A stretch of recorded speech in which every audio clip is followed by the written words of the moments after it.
अस्सलामुअलैकुम, welcome to Harvard academy. Harvard academy मुख्तलिफ़ online courses offer करती रहती है जो हमारी वेबसाइट www.harvardacademy पे अवेलेबल होते हैं। और ये कन्वीनियंस के लिए होते हैं। हमारे जितने भी कम्पिटिटिव एग्ज़ाम के एस्पिरेंट्स होते हैं, हम उनकी आसानी के लिए चीज़ों को आसान से आसान करने की कोशिश करते हैं।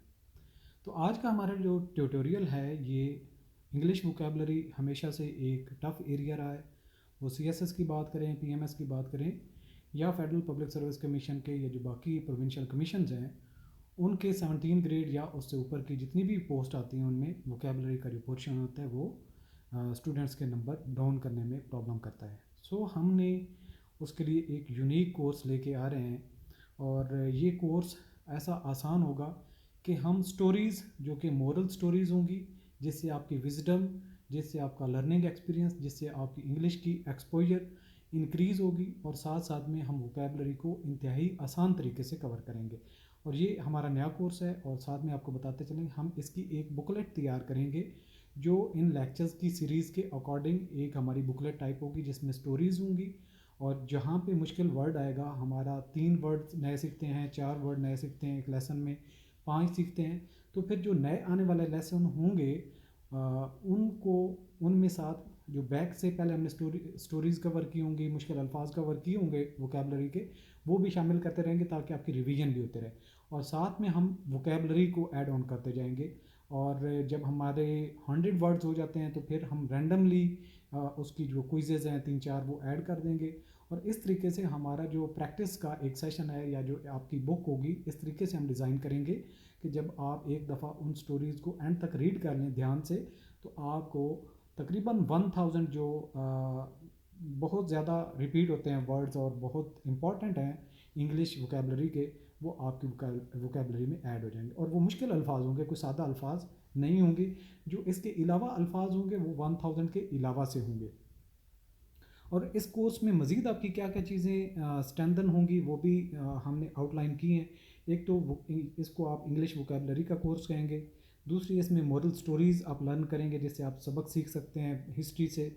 इसके अलावा unique and engaging learning experience रहेगा। ये आपका बड़े ध्यान से और बड़े शौक़ से आप इसको लर्न करेंगे, जो कि एक बोरियत पहले होती थी वोकेबलरी का एक वर्ड भी याद करना।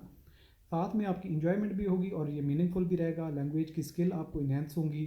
लाइफ के लेसन्स आपको मिलेंगे। ज़िंदगी में आप मज़ीद कुछ करना चाहते हैं तो आपको ज़िंदगी के मोटिवेशनल लेसन्स मिलेंगे, किस तरह से आप बेहतर से बेहतर चीज़ों को कर सकते हैं, अपनी पर्सनालिटी को कैसे ग्रूम कर सकते हैं। इसके अलावा करैक्टर आपका बिल्ड होगा, जर्नी करैक्टर का एक ये जर्नी होगा। Beauty and depth of English language को एक डीपली और एक बड़े बेहतर ऐसा तरीके से आप इसको सीखेंगे। वर्ड्स को कैसे यूज़ किया जाता है, इसके लिए हमें न्यू वर्ड्स होंगे, एक्सप्रेशन होंगी, इडियमेटिक फ्रेजेस भी इसमें आप लर्न करेंगे। कंटेक्स्ट फॉर बेटर कंप्रीहेंशन ये होगा। इसके अलावा ऑर्गेनिक वोकेबलरी लर्निंग होगा, इसमें क्विजेज होंगी। एक्टिव एप्लीकेशन ऑफ वोकेबलरी को इस्तेमाल कैसे करना है, आपको प्रॉपरली सेंटेंसेस याद करने की ज़रूरत नहीं, बल्कि एक सिनेरियो में आप बात करते हुए साथ में उसको रेफ़र कर सकेंगे। इसके अलावा रीडिंग एंड कंप्रीहेंशन स्किल आपकी बढ़ेगी। मोरल वैल्यूज़ इन्हेंस होंगी। इसके अलावा बिगिनर से स्टार्ट होगा और एडवांस लर्नर्स के लिए भी इक्वली इम्पॉर्टेंट है और फ़ायदा मंद देगा। Unlocking the power of words, नए नए अल्फाज आप सीखेंगे। और ये आपको ये नहीं है कि एक दफ़ा आपने पढ़े तो भूल जाएंगे, बल्कि आपको लास्टिंग इम्पैक्ट छोड़ेंगे, याद रहेंगे आसानी से। इसके अलावा लैंग्वेज पे जो प्रोफिशिएंसी है वो आपकी इंक्रीज़ होगी और आपकी पर्सनैलिटी की ग्रोथ होगी। ये सारी की सारी इस जो फीचर्स हैं एक कम्पिटिटिव एग्ज़ाम में अपीयर होने वाले एस्पिरेंट्स की पर्सनैलिटी के लिए जितनी चीज़ें ज़रूरी हैं, हमने इस कोर्स के अंदर इनकॉर्पोरेट कोशिश की है कि इनकॉर्पोरेट उनको किया जा सके। तो आज का ये एक हमारा जो ट्यूटोरियल है, एक किस्म का आपके लिए डेमो लेक्चर भी होगा।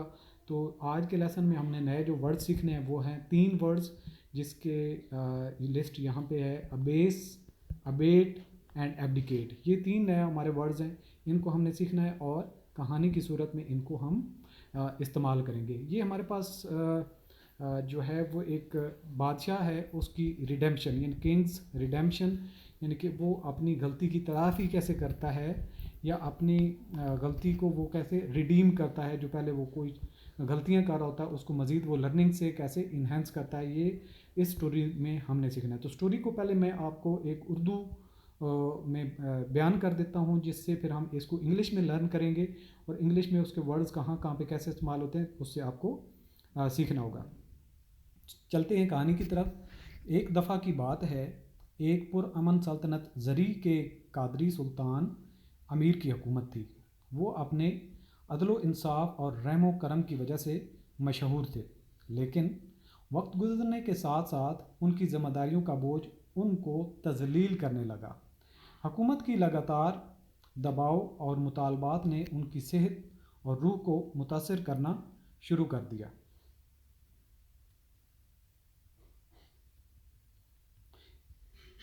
एक दिन आगे एक दिन सुल्तान अपने मशीरान यानी जो उसके मुशीर थे उनको बुलाया और तख्त राय से तर्क करने का ऐलान किया, यानी कि वो दस्तबरदार होने लगा। खबर ममलकत में आग की तरह फैल गई, जिससे लोग हैरान और मायूस हो गए। वो अपने प्यारे सुल्तान के बगैर एक ममलकत को तसव्वुर नहीं कर सकते थे। जबकि ममलकत मुज़बज़बी की तरफ गिरती गई, एक नौजवान और अक्लमंद स्नेहा नामी महकमा आया। जब वो सुल्तान के फ़ैसले के बारे में सुना तो उसने सुल्तान के पास जाने की दरख्वास्त की। वो अज़मत के बारे में बात किया और सुल्तान के साथ अपनी हिकमत मंदी का इजहार किया। जनाब हाजिर, उमान ने कहा, मैं आपके सामने मौजूद बोझ को समझता हूँ, लेकिन याद रखें कि बड़ाई तर्क करने में नहीं होती, बल्कि सब्र करने की ताकत तलाश करने में होती है। मुसीबत के वक्त हकीकी रहनुमा नमूदार होते हैं। उमीर ने अक्लमंद की बातों पर गौर किया और उनमें हकीकत को समझा। उन्होंने महसूस किया कि अपनी जिम्मेदारियों को तर्क करने की बजाय कम उन्हें कम करने का तरीका तलाश करना चाहिए।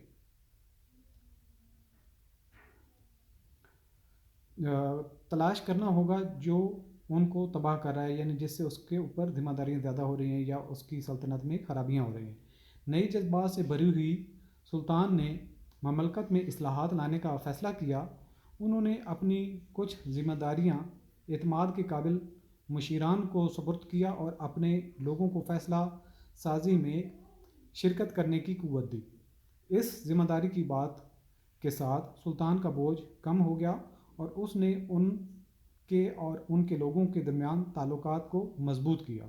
वक्त के साथ सल्तनत अमीर के अक्लमंद क़यादत में खुलती गई। लोगों ने देखा कि सुल्तान की सदारती के बिला वजह निज़ाम से सख्त होने वाला हाकिम एक हमदर्द और मुस्तहकम सुल्तान में तब्दील हो गया है, जो क़यादत की हकीकी मानी समझता था। इस कहानी का इखलाकी सबक है कि मुश्किलात के वक्त में हमें अपनी तजलील करने या ज़िम्मेदारियों को तर्क करने के अलावा हमें हमेशा मेहनत करने की कुव्वत तलाश करनी चाहिए। ये तो है कहानी उर्दू में। अब हम इसको इंग्लिश में देखते हैं, और जो हमारे रेड कलर में वर्ड्स जो कलर होगा वो हमारे इस लेसन का हिस्सा होंगे, और जो इसके अलावा इंपॉर्टेंट वर्ड्स हैं जिनको आप वोकेबलरी में ऐड कर सकते हैं उनको हमने येलो कलर में हाईलाइट किया है। अब कहानी की तरफ चलते हैं। वंस अपॉन अ टाइम, एक दफ़ा का जिक्र है, in the peaceful kingdom of Jari, के जरी नामी की सल्तनत थी। They ruled a wise and just king named Amir. वहाँ पे एक मुनसिफाना या एक अक्लमंद बादशाह था जिसका नाम अमीर था। He was known for his fairness, वो अपने अदल की वजह से मशहूर था, एंड कंपैशन और हमदर्दी की वजह से टूवर्ड हिज सब्जेक्ट्स, अपनी रियाया के साथ जो वो अदलो इंसाफ करता था, हमदर्दी रखता था, इस वजह से वो मशहूर था। तो यहाँ पे वर्ड्स क्या हैं? फेयरनेस इंसाफ होता है, कंपैशन हमदर्दी होता है, और सब्जेक्ट्स क्या हैं? रियाया। However as time passed, जैसे जैसे वक्त गुजरता गया, the weight of his responsibilities started to amass, यानी कि उसकी जो जिम्मेदारियाँ हैं उसको उन्होंने जलील करना शुरू कर दिया या उसको तंग करना शुरू कर दिया, जिससे वो जिम्मेदारियाँ पूरी नहीं कर पा रहा था और रियाया उससे जो है वो अच्छा खुशगवार फील नहीं कर रही थी। तो abase, he started to abase him. The constant pressure and demands of kingdom began to take a toll on his health and spirit, यानी कि जो उसके ऊपर लगातार प्रेशर था और जो लोगों की या उन लोगों की बादशाहत के साथ डिमांड्स थी, मुतालबात थे, began to take a toll, वो बढ़ते गए on his health and spirit, और उसकी सेहत और उसका जज्बा जो है वो गिरता गया या कमज़ोर होता गया। वन डे, एक दिन, the king called upon his council of advisor, उसने बादशाह ने अपने मशीरान को बुलाया and announce his decision to abdicate, और उसने अपनी बादशाह को या जो द थ्रोन उसने अपने तख्त से तर्क करना का ऐलान किया, यानी कि एब्डिकेट कर दिया, तर्क कर दिया कि मैं अब तख्त नशीन नहीं हूँ, मैं इसको छोड़ता हूँ। The news spread like wildfire throughout the kingdom, ये खबर पूरी बादशाहत में या पूरी रियाया में एक आग की तरह फैल गई। लिविंग द पीपल अस्टोनिश्ड, जिससे लोग हैरान रह गए, एंड डिसहर्टेंड और मायूस भी हुए। दे कुड नॉट फैथम, वो ये इमेजिन भी नहीं कर सकते, वो ये सोच भी नहीं सकते थे, ए kingdom without their beloved king, कि ये सल्तनत उनके बादशाह के बगैर भी रह सकती है। As the kingdom plunged into uncertainty, जैसे जैसे बादशाह जो है वो बेयकीनी में डूब गई, young and wise says named Aman arrived at the palace, एक जो जवान और अक्लमंद दाना शख्स जिसका नाम अमान था, वो बादशाह के महल में आया। Hearing about the Kings decision, उसको जब बादशाह के फैसले का पता चला, अमान अप्रोच हिम, अमान उस बादशाह तक गया एंड रिक्वेस्टेड एन ऑडियंस, और उससे कुछ कहने की इल्तजा की। He spoke with profound humility, उसने बहुत आजदाना उससे बात की, and shared his wisdom with the king, और उसने अपनी अकल अपने बादशाह के साथ शेयर की, उससे बातचीत की। योर मैजेस्टी, इज़्ज़त माब, अमान सेट, I understand the burden you carry, मैं इस बोझ को समझ सकता हूँ जो आप उठा रहे हैं, जिम्मेदारियों का बोझ, but remember that greatness lies not in abdicating, कि अजमत इसमें नहीं है कि किसी चीज़ को छोड़ दो, but in finding the strength to preserve, बल्कि ऐसा रास्ता तलाश करना जिससे आप साबित कदम रहें और मजबूत रहें, ये बढ़ाई है। It is during times of difficulty that true leaders emerge, यही वो वक्त होता है, मुश्किल हालात में ही जो अच्छे लीडर हैं वो उभर कर सामने आते हैं।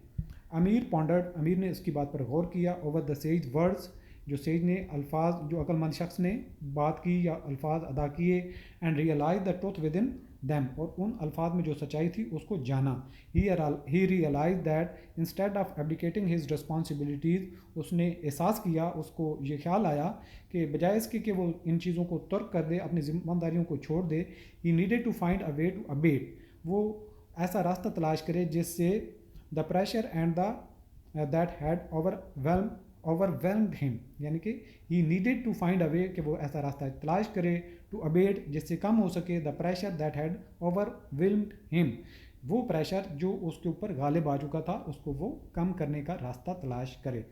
विद न्यू फाउंड, एक नया जज्बा, डिटर्मिनेशन, एक एतमाद, the king decided to implement reforms, उसने रिफॉर्म्स लाने की कोशिश की इन द किंगडम, अपनी सल्तनत में। He delegated some of his duties to trusted advisers and empowered his subject to participate in the decision making process, उसने अपने जो अक्लमंद या जो बाएतमाद मुशीरान थे उनको कुछ अपने अख्तियारात सुपुर्द कर दिए और रियाया को फैसला साजी का हिस्सा बना लिया। This act of sharing responsibilities not only lighten the Kings load, ये जो ज़िम्मेदारी तकसीम करने का एक तरीका था, इसने ना सिर्फ बादशाह की ज़िम्मेदारी को कम किया, but also strengthen the bond between him and his people, बल्कि उसके और लोगों के दरमियान में जो एक रिश्ता है या एक जो रिलेशन है उसको मजबूत किया, एक बॉन्ड को जन्म दिया, जिससे over the time the kingdom flourished, के बादशाह जो थी उसकी या जो रियाया थी वो जो है वो बढ़ना फलना फूलना शुरू होगी। Under the wise leadership of king अमीर, किंग जो बादशाह अमीर है उसकी बादशाहत के उसकी हुक्मरानी के ज़ेर साया। The people witnessed his transformation, लोगों ने देखा कि वो किस तरह से बदल रहा है। From a ruler on the verge, जो कि एक बिल्कुल रूलर था सख्त किस्म का, ऑफ एब्डिकेटिंग टू द कंपैशनेट, उससे वो बदल के एक हमदर्द एंड रिसेलिएंट किंग और एक लचकदार या एक नरम दिल और एक नरम गोशा रखने वाला बादशाह बन गया। Who understood the true meaning of the leadership, जिसको हकीकी लीडरशिप के मानी समझ आ गए थे।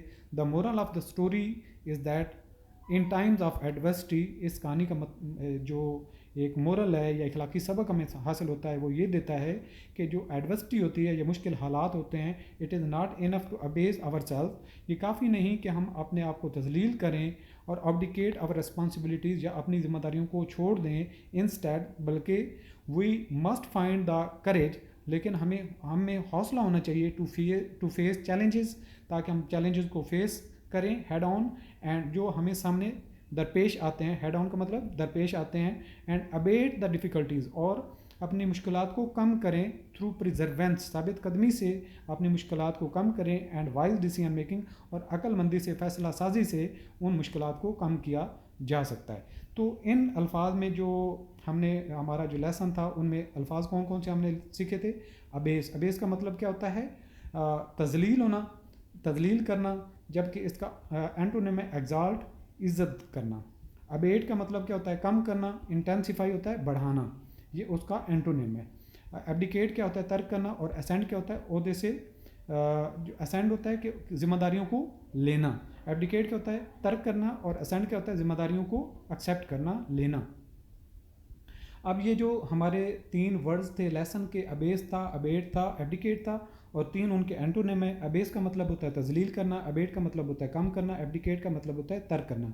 जबकि अबेस का एंटोनिम क्या था? एग्जाल्ट, जिसका मानी है इज़्ज़त करना, तजलील करना, इज़्ज़त करना। यानी कि अबेस क्या है? तजलील करना, उसका एंटोनिम क्या है?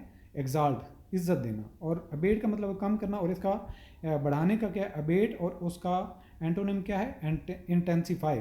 और तीसरा वर्ड है एब्डिकेट, तर्क करना, और असेंड है वो देखो एक्सेप्ट करना या अपनी मनाजिल के ऊपर से ऊपर जाना, यानी कि एक जिम्मेदारी है पहले, उससे 2 ले लें, 3 ले लें, तो असेंडिंग में जाना, यानी कि बजाय इसके कि आप एब्डिकेट करें पहले वाली 3 से 2, 2 से 1 की तरफ जाएं, बल्कि असेंड होता है 1 से 2 करना, 2 से 3 ऊपर की तरफ जाना, चीज़ों को ऑन करना। सो इस तरीके से हम अपने कोर्स को कवर करेंगे। आज का सेशन यहाँ पे क्लोज करते हैं, इंशाल्लाह नेक्स्ट सेशन में मिलते हैं, और आप हमारा कोर्स www.harvardacademy.com पे ज्वाइन कर सकते हैं। इंशाल्लाह ये हमारी सीरीज़ जो है 1000 वर्ड्स को हम कंप्लीट एक अच्छे तरीके से सीखेंगे। ऑल द बेस्ट, अल्लाह हाफ़िज़।